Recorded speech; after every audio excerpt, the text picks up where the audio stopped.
Hi, this is Kerry Artek with Wicked Stocks, bringing you the daily Apple report for Friday, November 25th, 2022. Let's take a look at the charts. This is sort of the big picture on the daily chart.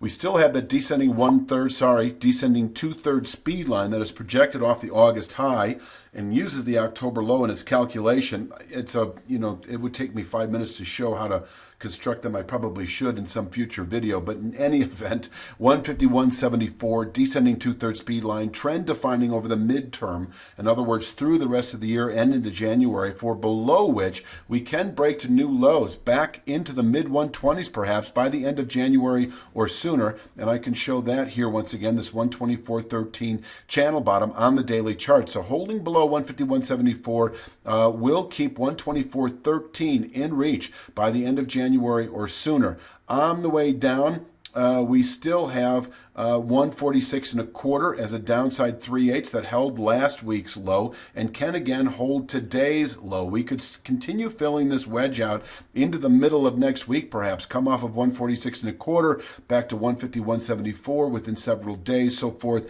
and so on. But if we close below 146 and a quarter today, then we should on Monday continue south into the 142 handle support between 142.27 and 142.67. 142.67 is the high of the low placed in November on the daily chart, and 142.27 is a former short-term rising channel top. This area able to absorb selling through the balance of next week. So if we close below 146 and a quarter today, we could test with the 142 handle support on Monday, Tuesday, and bottom out into later next week, possibly through the week itself, and then perhaps fill this wedge out for a week or two. But it would be a settlement below 142.27 that would tip the market south, I think, through the balance of December, and then that 124.13 channel bottom then in reach over the following 2 to 3 weeks perhaps, where we could bottom out through Q1, and I'll show that on the weekly chart as well, that the 124.27 levels, 124.16 is 124.13 on the daily chart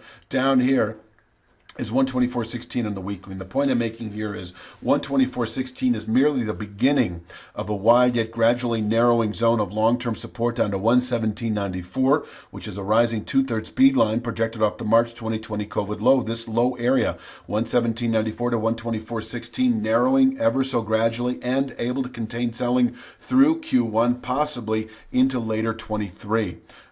Let's talk upside today.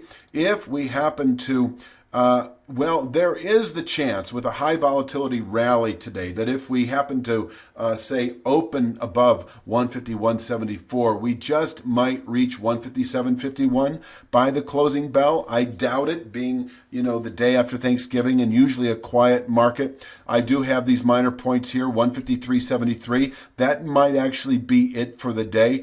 If we get through 153.73, 155.74 expected.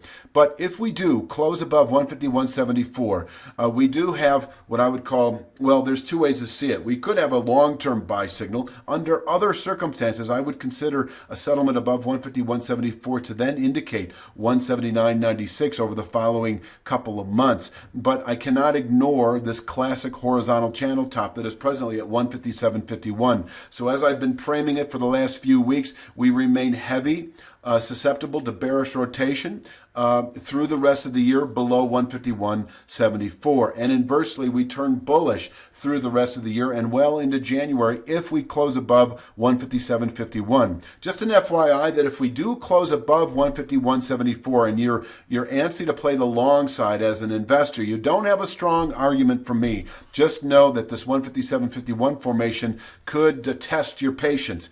We could come off of it meaningfully back to this speed line and possibly below it. So you could play it in stair-step fashion. Even if you might be a 2 to 3 month near-term investor, buying a settlement above 151.74, you could consider, doing a buy right, selling calls against it, at least temporarily, in the possibility that the market falls off. And then at the very least, you've got time decay working your way on that short call against the long stock. Or you could just bail on the stock outright for a day or two to see how it plays out at 157.51 and jump back in if we close above 157.51. You might lose a little bit on the way, but at least you've got the probability for higher trade. So if we close above 157.51, pretty strong buy signal, especially on the heels of the settlement above 151.74, and that should then yield within a couple of months the 179.96 rising channel top, which converges over the next few months with the all-time high of 182.94 from January of this year. And this upper area, if tested,